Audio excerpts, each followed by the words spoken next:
They said looking Isabella Moretti in the eye was a death sentence. As the wife of Salvatore Moretti, the most ruthless don in New York. She didn't just wear Prada, she wore fear like a second skin. One snap of her manicured fingers could level a city block. But nobody expected the woman who would finally bring the Ice Queen to her knees wouldn't be a rival hitman or a federal agent. It was a 22-year-old waitress named Chloe, armed with nothing but a coffee pot and a smile that hid a secret darker than the Moretti family crime ledger. This is the story of how a spilled drink started a war. The air inside La Gabbia d'Oro. The gilded cage always grew 3 degrees colder when Isabella Moretti walked through the double mahogany doors. It was 8:00 p.m. on a rainy Tuesday in Manhattan. The restaurant, a Michelin-starred establishment on East 53rd Street, was the crown jewel of the Moretti laundering operation. To the public, it was where you went to be seen. To the family, it was the throne room. Isabella didn't walk. She glided. At 34, she possessed a beauty that was almost weaponized. Her raven hair was pulled back in a severe, flawless chignon, exposing the diamond studs that cost more than the college tuition of the staff, trembling by the kitchen doors. She wore a bespoke emerald silk dress that clung to her frame, signaling not just wealth, but untouchability. Behind her trailed Dante Salvatore's head of security, a man the size of a vending machine with eyes that scanned the room for threats. But the real threat was Isabella. Table 4 has a smudge on the water glass, Isabella said, her voice low, raspy, and terrifyingly calm. She didn't stop walking. The floor manager, a sweating man named Giuseppe, scrambled. "I will handle it immediately, Signora Moretti. Immediately." She ignored him, her gaze locking onto the corner booth. Salvatore Sal Moretti sat there. He was 40, handsome, in a rugged, bruised-knuckle sort of way, wearing a Tom Ford suit that struggled to contain his broad shoulders. He was sipping an espresso, reading a report on the Union Dock strikes in Jersey. He didn't look up when she sat down. That was the dynamic lately. They were the power couple of the underworld, but the ice between them was thickening. "You're late," Sal muttered, flipping a page. "I was handling your incompetence with the supplier in the Bronx." Isabella shot back, snapping her napkin onto her lap. "Someone has to ensure the shipments aren't flagged by customs." Sal finally looked up, his eyes hard. "Careful, Bella. You speak like you're the Don." "I speak like someone who wants to stay out of federal prison, Sal." The tension at the table was palpable, a pulled trigger waiting to snap. The restaurant staff gave them a 20-foot berth, except for the new girl. She came out of the kitchen with a tray of antipasti. She looked out of place among the hardened, sleek staff of La Gabbia. Her name tag read Chloe. She had messy blonde curls tied back with a cheap scrunchie and a uniform that looked a size too big. She was humming in the Moretti stronghold. "Who is that?" Isabella asked, her eyes narrowing. "New hire. Giuseppe said we were short-staffed," Sal said, dismissing the girl with a wave. Chloe approached the table. She didn't tremble. She didn't look at the floor. She looked right at Isabella and smiled a wide, gummy, terrifyingly genuine smile. "Hi there. I have the burrata for the boss and the, diet sparkling water for the missus," Chloe chirped. Her voice was too loud, too bright for the dim, serious room. Isabella stared at her. "It is San Pellegrino, with 3 slices of lime, not diet water." "Right, fancy water. Got it." Chloe set the plate down in front of Sal, then leaned over to place the glass near Isabella. As she leaned, the heavy silver tray in her hand tipped. It happened in slow motion. The remaining glass of heavy red Cabernet on the tray slid. Chloe gasped, jerking her hand. But it was too late. The glass tumbled, shattering against the edge of the table. Red wine exploded. It didn't hit the floor. It didn't hit the table. It splashed directly across the front of Isabella's bespoke emerald silk dress. The dark red stain bloomed instantly across her chest and stomach like a gunshot wound. The entire restaurant went silent. The clinking of silverware stopped. The piano player froze. Giuseppe, the manager, looked like he was about to have a heart attack. Dante stepped forward, his hand going to the holster inside his jacket. Isabella sat frozen, looking down at the ruin of her dress.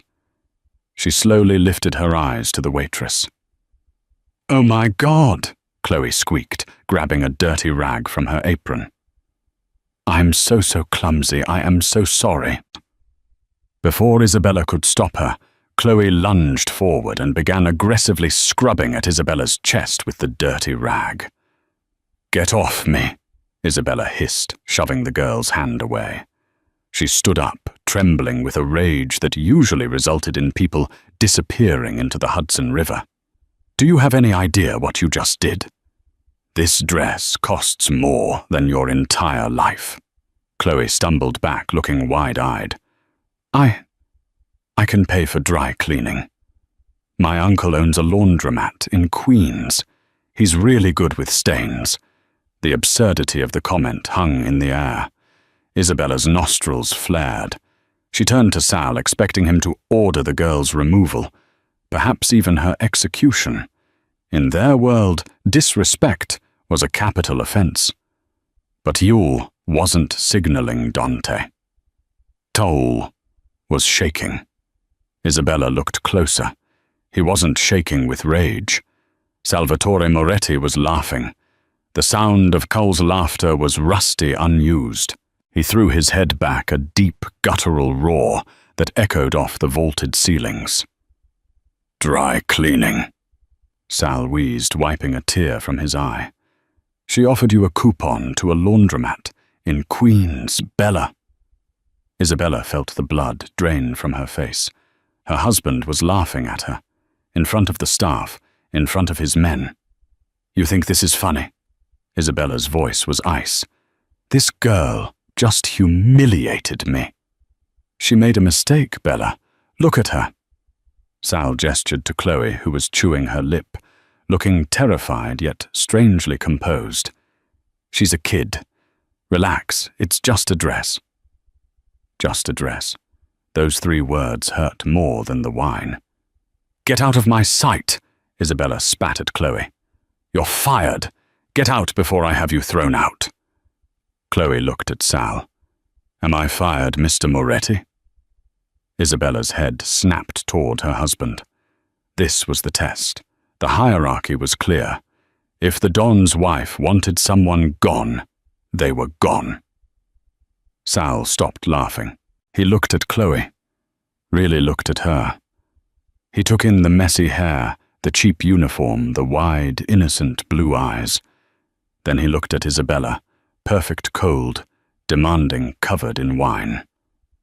"No," Sal said. Isabella blinked. "Excuse me." "I said, no, we're short-staffed. Giuseppe said so. The girl stays. She cleans up the mess, she stays." Sal picked up his fork and stabbed the burrata. "Go get a towel, Chloe. A clean one." "Yes, sir." "Thank you, sir." Chloe beamed, turning and skipping, actually skipping back toward the kitchen. Isabella stood there, the wine soaking through to her skin, cold and sticky. She looked at her husband, a man she had killed for a man she had built an empire with. He was eating cheese, as if he hadn't just publicly stripped her of her authority. "You are making a mistake, Salvatore," she whispered. "Sit down, Bella." "You're making a scene," he chewed. Isabella didn't sit. She turned on her heel, her ruined dress swishing around her legs, and marched out of the restaurant. Dante hesitated, looking between his boss and his boss's wife, before bowing his head to Sal and following Isabella out into the rain. The car ride back to their penthouse on Park Avenue was silent. Dante drove the armored Mercedes. Isabella stared out the window, watching the city blur. She wasn't just angry. She was unsettled. Bella had survived in this world by having instincts like a feral cat. She noticed things others didn't. And there was something about that waitress. The spill. It was too perfect. The wine had hit her center mass, and the way the girl had scrubbed at her. It wasn't frantic panic. It was calculated. It was designed to make Isabella look flustered, to make her shriek and recoil, to make her look like a frantic aging shrew next to the bubbly innocent youth. And Sal had fallen for it, hook, line, and sinker. "Dante," Isabella said, her voice steady again. "Yes, Signora. I want a background check on Chloe Miller. I want to know where she lives, who her parents are, and who hired her. I want to know what she eats for breakfast." "You think she's a plant?" "From the Vieri family?" Dante asked, glancing in the rearview mirror. "Luca Vieri isn't smart enough to send a girl like that." "He'd send a man with a gun," Isabella murmured. "No, this feels personal." "I'll have the file by morning." Isabella touched the damp silk of her dress. "And Dante." "Yes. Find out if she really has an uncle with a laundromat in Queens." The next 2 weeks were a nightmare. Isabella expected Chloe to quit out of fear. Instead, the girl thrived. She became a fixture at La Gabbia, and worse, she became Sal's favorite. It started small. Chloe would bring Sal his espresso before he even asked. She remembered that he liked his steak rare, not medium rare. She cracked jokes, terrible dad joke level humor, that made the hardened soldiers guarding the door smirk. She brought a lightness to the restaurant that hadn't been there in years. And in that light, Isabella looked increasingly like a dark, looming shadow. On a Friday night, the busiest of the week, Isabella sat at the usual booth. She had replaced the emerald dress with a sharp black Armani suit. She was reviewing the ledger on an iPad. Sal was drinking scotch. He looked relaxed. His shoulders weren't up to his ears for once. "Hey, Mr. Sal." Chloe breezed by, dropping a bowl of olives on the table. "Extra garlic, just how you like 'em. Keeps the vampires away, right? And maybe the IRS." Sal chuckled. He actually chuckled. "You got a big mouth, kid." "Better a big mouth than a small heart, my nana says." Chloe winked and turned to Isabella. Her demeanor shifted instantly. The smile didn't fade, but it became tight, brittle. "Refill on the water, Mrs. Moretti. I made sure the glass is extra grippy today." Isabella slowly lowered her iPad. "I do not need water. I need you to do your job and stop fraternizing with the customers." "Isabella," Sal warned, his voice low. "She is a waitress, Sal, not a court jester," Isabella snapped. "She's funny. She's got personality. You could learn a thing or two," Sal said, tossing an olive into his mouth. The air left Isabella's lungs. "Excuse me, you're always so serious, Bella. Always business. Always checking the corners for ghosts. It's exhausting." Sal gestured to Chloe, who was now laughing with one of the capos at the bar. "Look at her. She's alive. She reminds me of how things used to be. Before the wars, before the blood. Before we became monsters," Isabella thought. "She is a child, Sal, and she is incompetent." "She's efficient," Sal countered. "Is she?" Isabella reached into her purse and pulled out a manila envelope. Dante had delivered it that morning. Because according to her employment file, Chloe Miller is a college dropout from Ohio who moved here 3 months ago. But according to my sources, Isabella slid a photograph across the table. There is no Chloe Miller in the Ohio registry, the social security number she gave Giuseppe. It belongs to a dead man in Delaware. Sal looked at the photo, then at the envelope. He didn't open it. He just stared at Isabella. "So," Sal asked. Isabella blinked. "So she's lying. She's using a fake identity. She is a security risk." Sal pushed the envelope back to Isabella. "Half the guys in this room are using fake IDs, Bella, including me, including you. Maybe she's running from an abusive ex. Maybe she's in debt. I don't care. She shows up, she works hard, she makes me laugh. Leave the girl alone." "Sal, this is dangerous. I said leave it alone."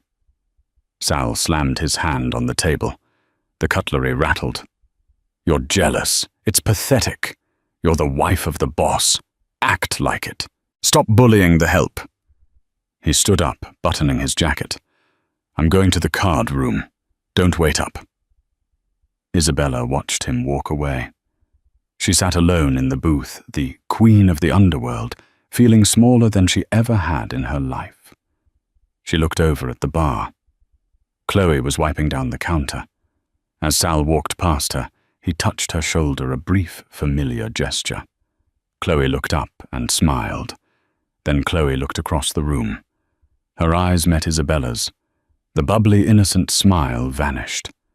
For 1 second, just 1 second, Chloe's face went blank. Cold. Calculating. Her eyes were not the eyes of a 22-year-old waitress. They were the eyes of a predator who had just spotted wounded prey. Then the smile snapped back on, and she turned back to the glasses. Isabella felt a chill run down her spine that had nothing to do with the air conditioning. She wasn't jealous. She was right. Chloe wasn't a waitress. She was a weapon, and she was dismantling Isabella's life, one laugh at a time. The Angels of Hope Charity Gala was the most important social event of the year for the Moretti family. It was their way of washing the blood money. They donated millions to orphanages and hospitals, and in return the city's politicians and police chiefs shook their hands and pretended not to know where the bodies were buried. This year the gala was held at the Plaza Hotel. It was a black tie affair. Isabella had spent weeks preparing. She wore a custom Versace gown, a shimmering column of silver that made her look like a statue made of moonlight. She was armor-plated in diamonds. Tonight, she had to be perfect. Rumors were swirling about Sal's softness, about the tension in their marriage. She had to show the world they were unbreakable. Sal looked dashing in his tuxedo, but he was distracted. He kept checking his phone. "Put it away," Isabella whispered as they stood in the receiving line, shaking hands with the mayor. "You are the host. Be present." "I'm waiting for news on the shipment," Sal grunted. "The shipment can wait. Smile at the senator's wife." They moved into the ballroom. It was spectacular crystal chandeliers, rivers of champagne, a live orchestra playing waltzes. Isabella felt a moment of calm. This was her domain. Here amidst the high society, she was queen. Then the doors opened. "Mr. Salvatore Moretti's private guest," the announcer boomed, clearly confused by the name on the card. "Miss Chloe Miller." The room went quiet. Isabella froze. She turned slowly toward the grand staircase. Chloe stood there. She wasn't wearing a waitress uniform. She was wearing a red dress. Not just any red dress. It was a scandalously cut, backless crimson gown that clung to every curve. It was cheap fabric compared to the silk in the room, but on her it looked like sin incarnate. Her blonde hair was loose, cascading in waves. She looked like a 1950s movie star. She looked like trouble. Sal's jaw dropped. He actually stepped forward, leaving Isabella's side. "What is she doing here?" Isabella hissed, grabbing Sal's arm. "I invited her," Sal said, shrugging her off. "She's never been to a fancy party. I thought it would be nice." "Nice. This is a business function." "Sal, she is a waitress. She's my guest. Be polite." Chloe descended the stairs. She didn't have Isabella's glide. She had a strut. Every man in the room watched her. She walked straight up to Sal and Isabella. "Boss, Mrs. Boss." Chloe grinned. "Wow, this place is fancy. I feel like Cinderella." "You look beautiful, Chloe," Sal said, his voice warm. "Thanks, I got it at a thrift store. Can you believe it? $5. Chloe laughed, loud and unaffined. The senator's wife flinched nearby. Isabella forced a smile that felt like razor blades. "How quaint. But this is a private event, Chloe. Perhaps you should—" "I told her to come," Sal cut in. "Come on, kid. Let me introduce you to the mayor. He loves a good thrift store story." Sal offered his arm to Chloe. Chloe took it. She looked at Isabella, and again that flash of cold calculation appeared in her eyes before vanishing. "Don't worry, Mrs. M. I won't spill anything tonight." Isabella stood alone in the center of the ballroom as her husband walked away with the waitress. The whispers started immediately. "Is that his mistress? Look at Isabella. She looks old next to her. The Don has a new favorite." Isabella felt the humiliation burn her skin. She didn't cry. She didn't run. Moretti women didn't run. She walked to the bar and ordered a vodka martini straight up. "Rough night?" a voice asked. Isabella turned. It was Lucas Thorne. He was a rival, a financier for the Irish mob. He was handsome in a shark-like way, with graying temples and eyes that missed nothing. "Go away, Lucas," Isabella said. "I'm just observing." Lucas sipped his drink. "The king is parading his new toy, and the queen is left unguarded. It's a dangerous move." "He is just being kind to an employee," Isabella lied. "Is he?" Lucas nodded toward the dance floor. Sal and Chloe were dancing. It wasn't a polite waltz. They were laughing, Sal spinning her around. He looked younger. He looked happy. "You know," Lucas leaned in his voice, dropping. "There's a rumor on the street about that girl." Isabella turned to him sharply. "What rumor? That she's not from Ohio? That she's been asking questions in Little Italy? About the old days? About the night the Rossi family was wiped out?" Isabella's blood ran cold. The Rossi massacre. That was 10 years ago. It was the night Sal became Don. It was the night Isabella had proven her loyalty by driving the getaway car. "Who told you that birds sing?" Lucas shrugged. "Be careful, Bella. A pretty face is the best mask for a sharp knife." Isabella left the party early. She claimed a migraine. Sal didn't even notice she was gone. She went back to the penthouse and went straight to Sal's home office. She needed to know. She bypassed the security on his computer. She had set it up after all. She pulled up the internal security feeds from La Gabbia. She rewound the footage from the last 2 weeks. She watched Chloe. At first it was just waitressing. But then Isabella saw it. Timestamp Tuesday, 11:45 p.m. The restaurant was closed. The staff had left. On the grainy black and white footage, Chloe re-entered the frame. She wasn't skipping. She moved with military precision. She went behind the bar. She didn't steal liquor. She knelt down and ran her hand under the counter right where Sal kept his emergency burner phone taped. She didn't take it. She tapped it. She was checking if it was there. Then she moved to Sal's private booth. She lifted the cushion. Oh God. She placed something small, a bug, a recorder under the leather seat.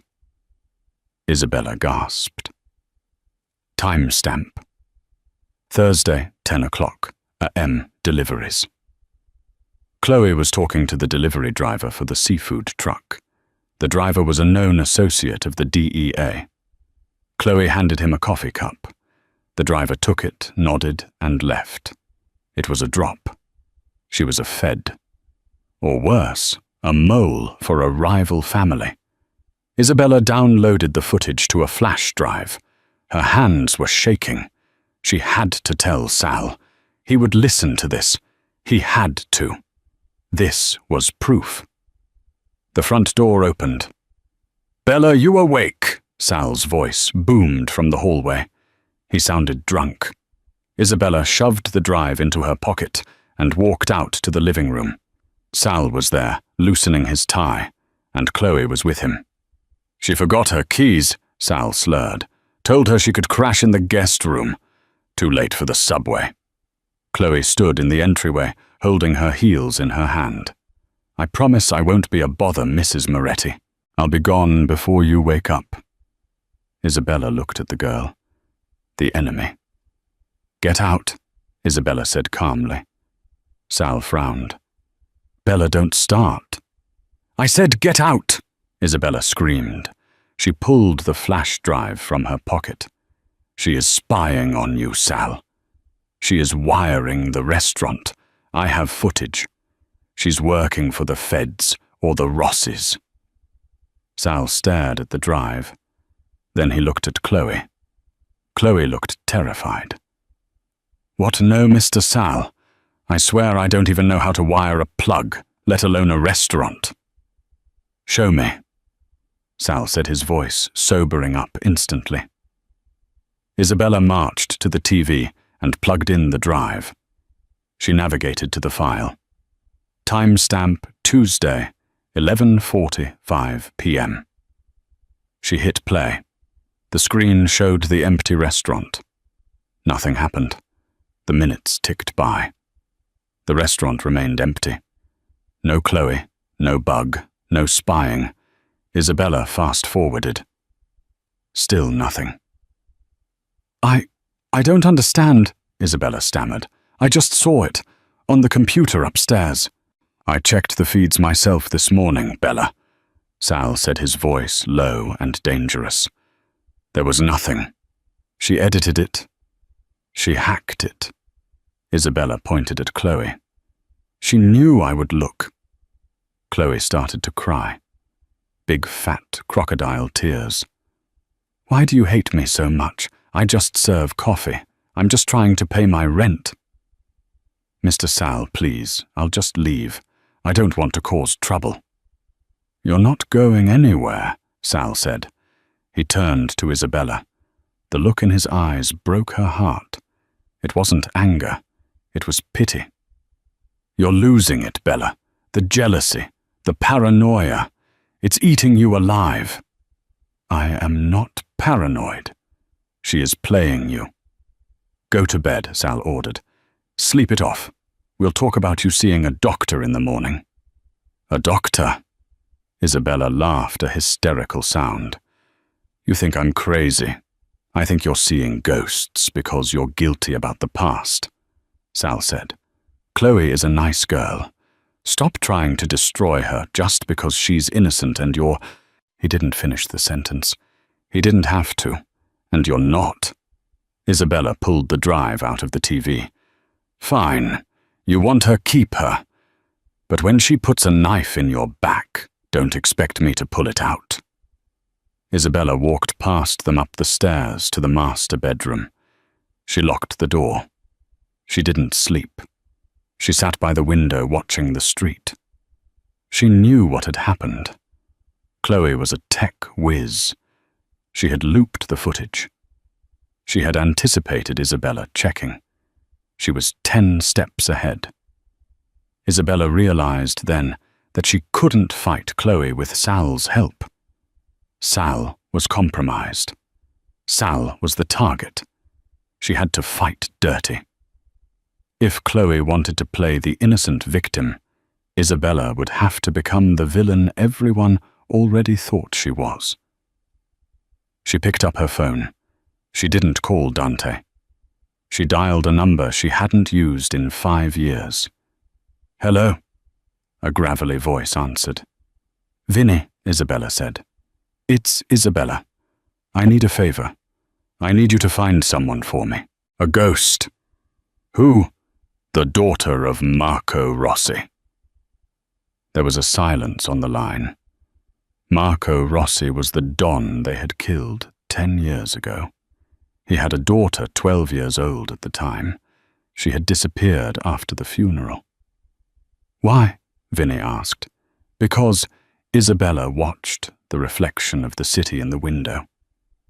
"I think she's sleeping in my guest room." Isabella didn't sleep in the penthouse that night. She couldn't bear the sound of Sal's laughter echoing from the living room, mixing with the sweet, cloying voice of the girl who was systematically dismantling her life. Instead, at 3 a.m., Isabella Moretti. The Queen of Manhattan was sitting in the back of a nondescript Toyota Camry, parked under the flickering streetlights of Arthur Avenue in the Bronx. This was the old neighborhood, the real Little Italy. It smelled of day-old bread exhaust fumes and secrets. She was waiting for Vinny the Baker Santoro. To the public, Vinny ran the best cannoli shop in the borough. To the underworld, he was the keeper of the archives. He knew every bloodline, every vendetta, and every buried body in New York dating back to the 1970s. The passenger door opened, and a cloud of cigar smoke entered before Vinny did. He was a small man, 60 years old, with flour permanently dusted into the creases of his knuckles. "Bella," he rasped, settling into the seat. "You look like hell, and that's a compliment considering the rumors." "What rumors, Vinny?" Isabella asked, staring straight ahead. "That Sal's gone soft, that he's trading in his thoroughbred for a pony." Vinny chuckled darkly. "Word is the new girl has him eating out of her hand, and the capos are getting nervous. A distracted Don is a dead Don. I need to know who she is, Vinny. Chloe Miller, 22 years old, claims to be from Ohio." Vinny sighed and pulled a manila envelope from his heavy coat. "There is no Chloe Miller. You were right about that. But digging up her real face..." That was hard. "She's had good work done. Nose job, chin, implant, hair dye. But ears... People always forget the ears. They're like fingerprints." He slid a black and white photograph across the center console. It was a school photo. A 12-year-old girl with dark, frizzy hair, a prominent nose, and eyes that burned with a precocious, terrifying intensity. "Sophia Rossi," Isabella whispered. The name tasted like ash. "Marco Rossi's kid," Vinny confirmed. "The night Sal wiped out the Rossi family at the warehouse in Canarsie, 10 years ago, next month, the girl wasn't there. She was at a sleepover. By the time your husband's men got to her house, she was gone. Vanished. Where has she been? Foster care in Jersey for a bit. Then she ran away at 16, dropped off the grid. Reappeared 2 years ago in Chicago, associating with the outfit out there. She learned the trade, Bella. She didn't just learn how to wait tables. She learned surveillance, social engineering poisons. She's a ghost." Isabella felt a cold dread settle in her stomach. It wasn't just revenge. It was professional. "Who sent her?" Isabella asked. "She didn't just walk into La Gabbia by accident." Vinny hesitated. He looked out the window at the dark street. "You're not going to like this. Tell me." Lucas Thorne, the financier from the gala, the man who worked for the Irish mob. "Thorne has been buying up debt," Vinny explained. "Sal's gambling debts, the construction loans. Thorne owns paper on half of Sal's legitimate businesses. If Sal defaults or if Sal goes to prison, Thorne takes over the territory legally. He doesn't need a war. He just needs Sal to be incompetent. He needs Sal to make a mistake." And Chloe is the mistake, Isabella realized. She's not just distracting him.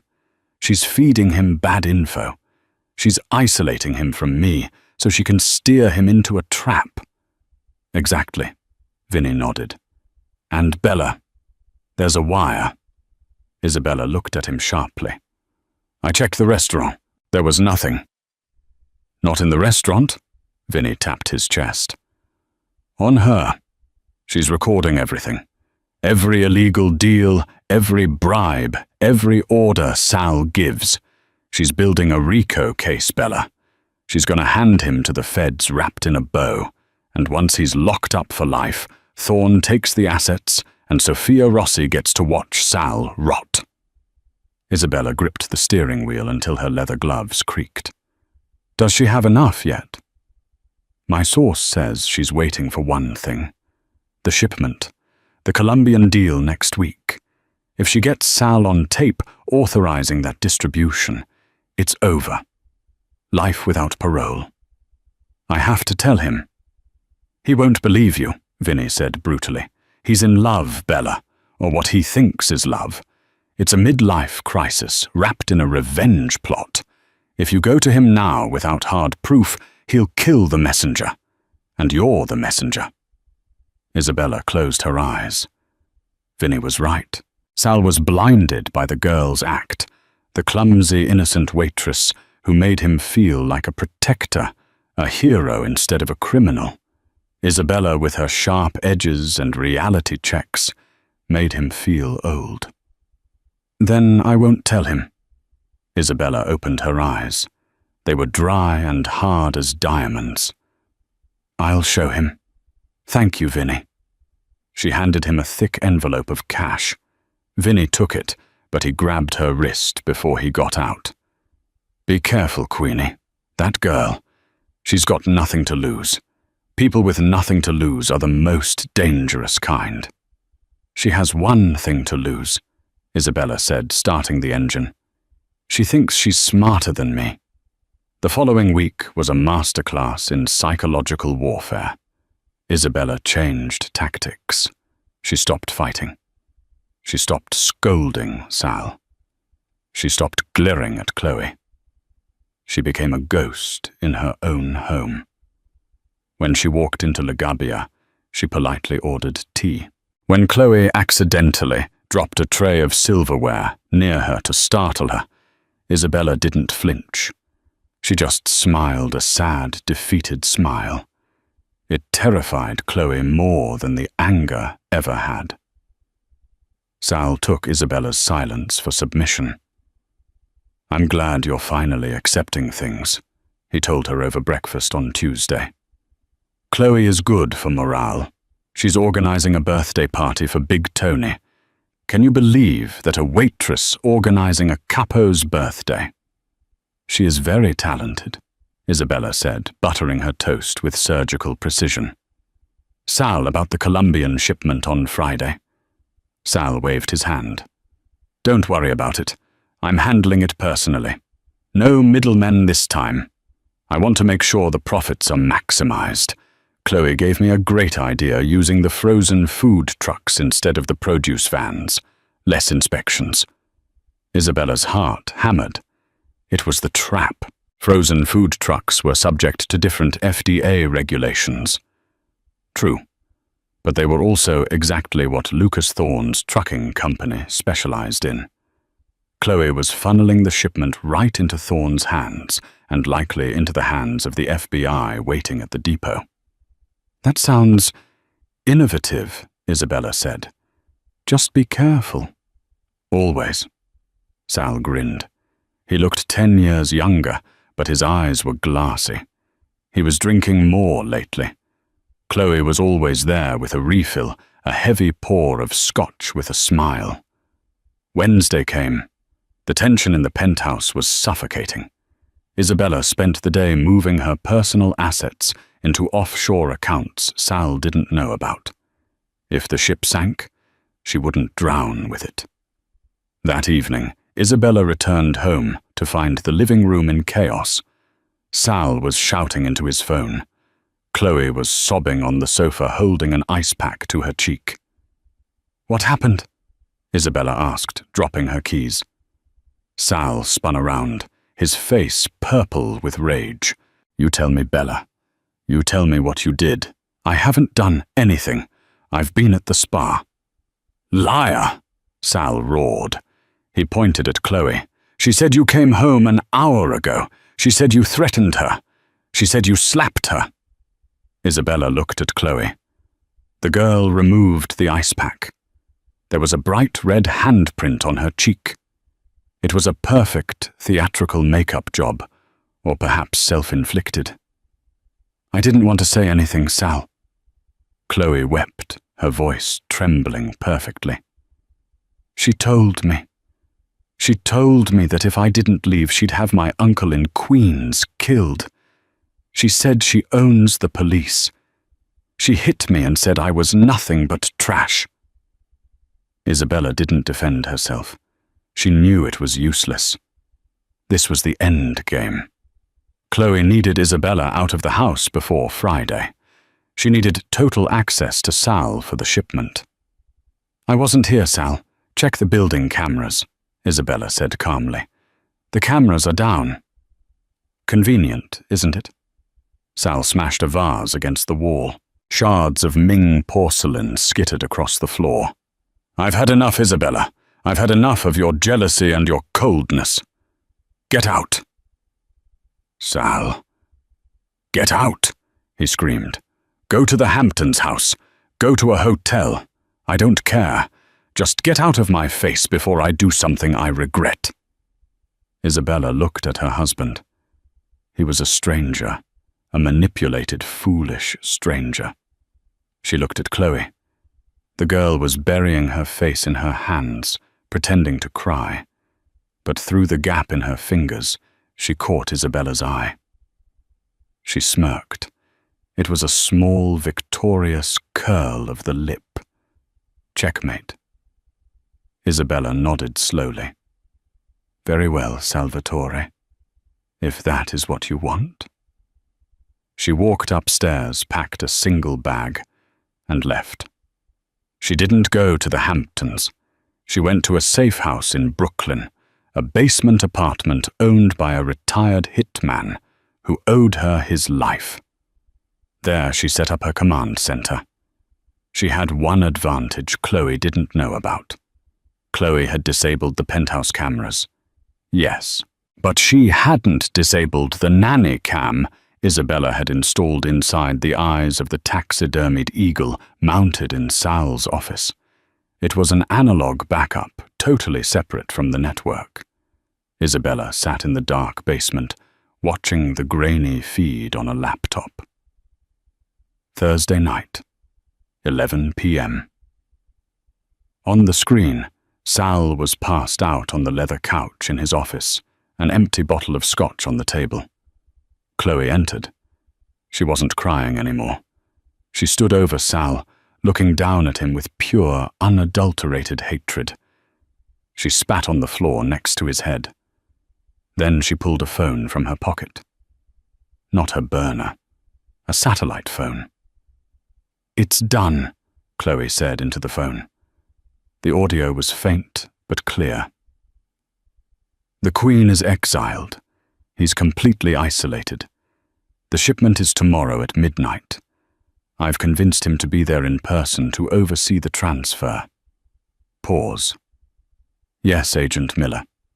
I have the recordings. I have his signature on the trucking manifest. You can take him down the second the truck doors open, but remember the deal. I want 5 minutes with him in the interrogation room before you book him. I want to tell him who I really am. Pause. And Lucas, make sure Thorne gets the territory. That was the pry. She hung up. She reached into Sal's jacket pocket, took his keys, and unlocked the bottom drawer of his desk. She pulled out the Moretti family ledger, the black book that listed every bribe to every judge in New York. She slipped it into her oversized purse. Isabella sat back in the dark basement. She had it. Confession. Conspiracy. Betrayal. But showing it to Sal now wouldn't work. He was too far gone, and she couldn't get near him. If she tried to approach him, Dante would stop her. She had to stop the shipment. And she had to do it in a way that left Sal with no choice but to see the truth. She picked up her phone and dialed Dante. "Dante," she said, "don't hang up." "Boss said you're persona non grata, signora." Dante's voice was heavy. He didn't like this. He was old school. He respected the marriage vows. "I know, but I need you to answer one question.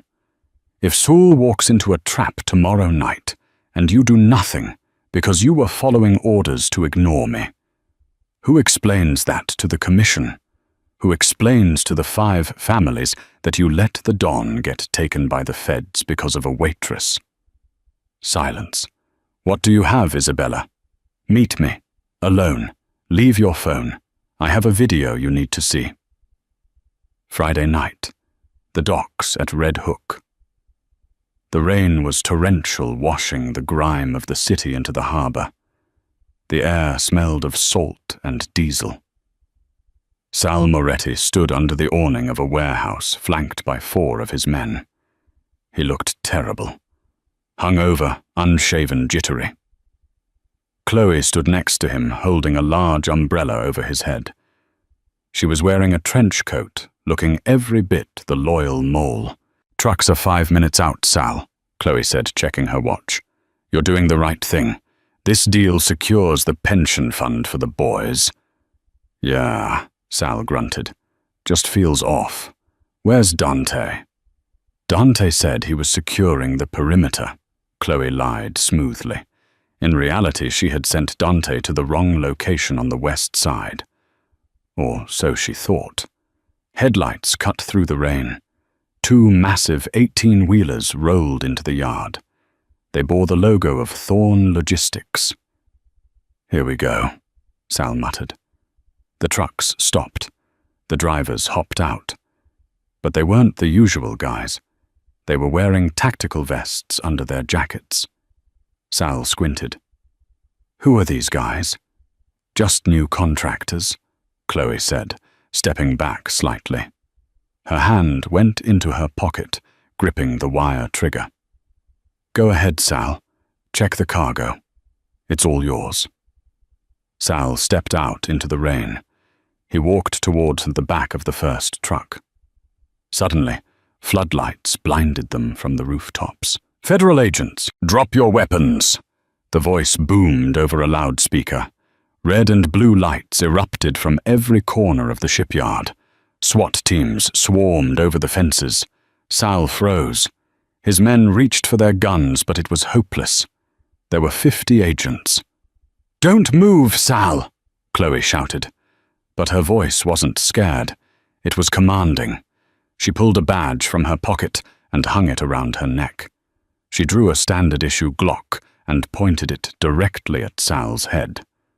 "FBI hands where I can see them. Salvatore." Sal stared at her.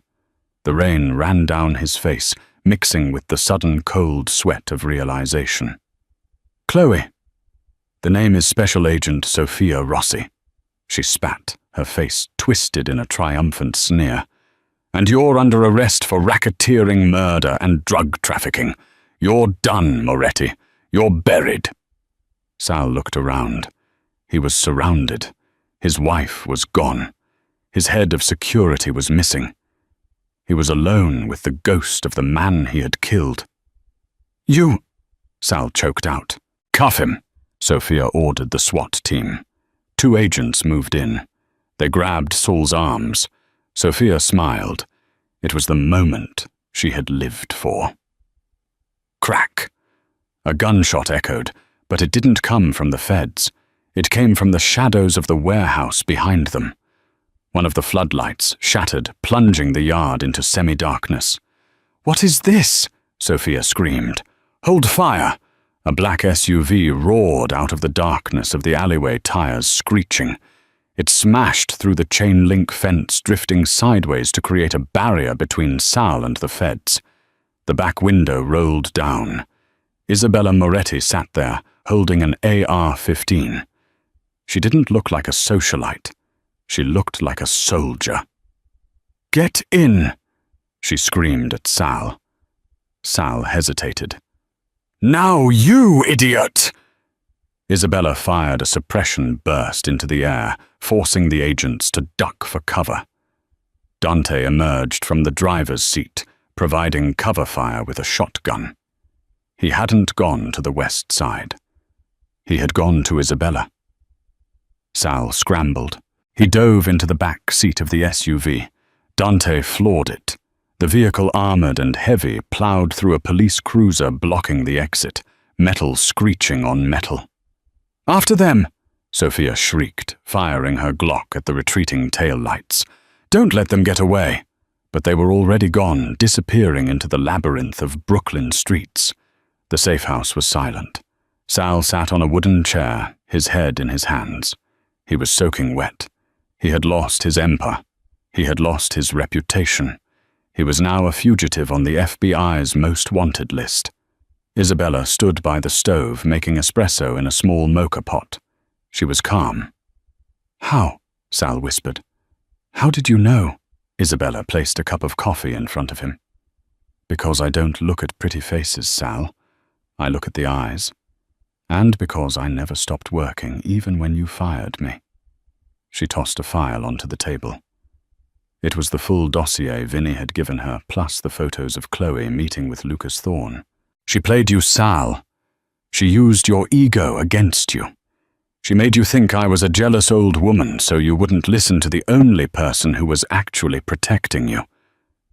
Sal looked at the photos. He saw the truth.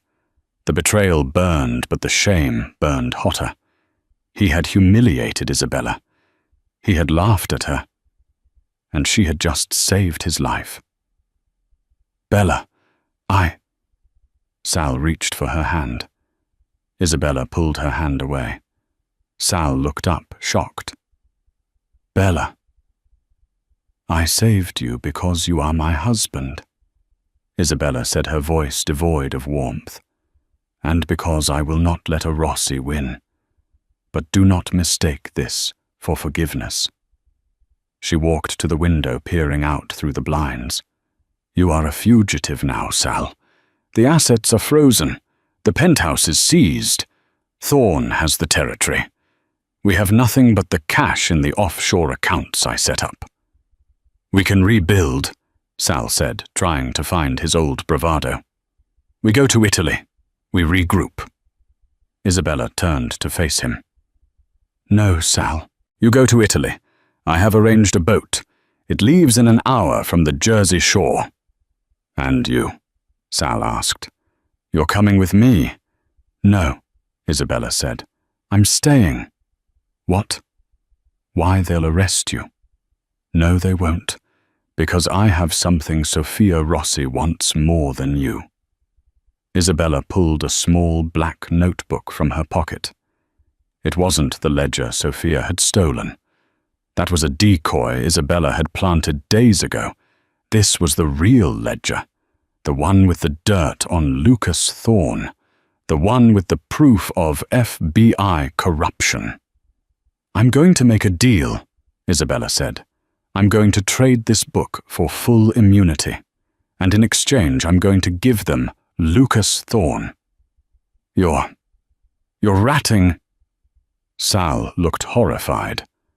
"I'm surviving," Isabella corrected. "Thorne and Rossi destroyed our life. I'm going to destroy theirs. I'm going to take back La Gabbia. I'm going to run the city. But I'm going to do it my way. Without the ego. Without the mess. She walked to the door and opened it. Dante was waiting outside to drive Sal to the boat. "Goodbye, Sal," Isabella said. Sal stood up. He looked at the woman he had married. He realized for the first time that he had never been the boss.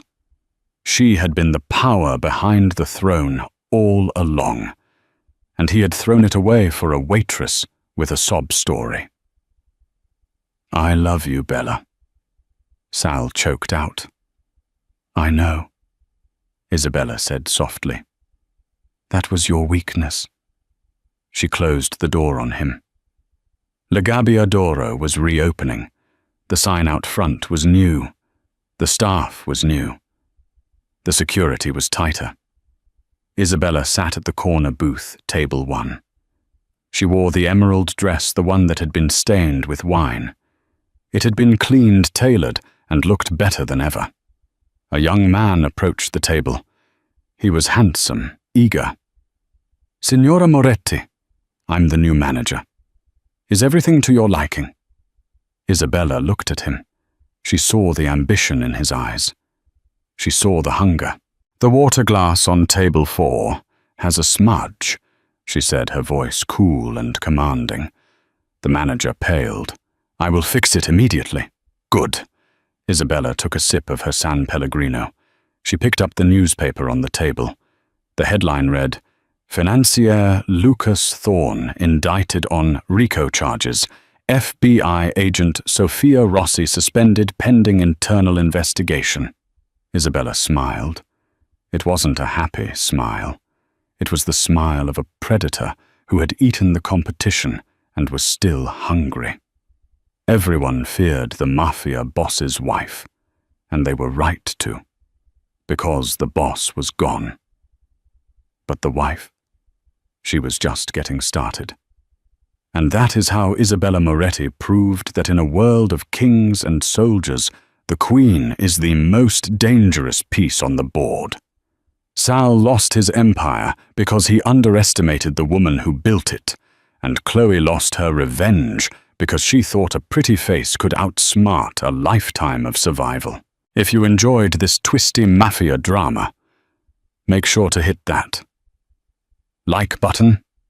It really helps the channel.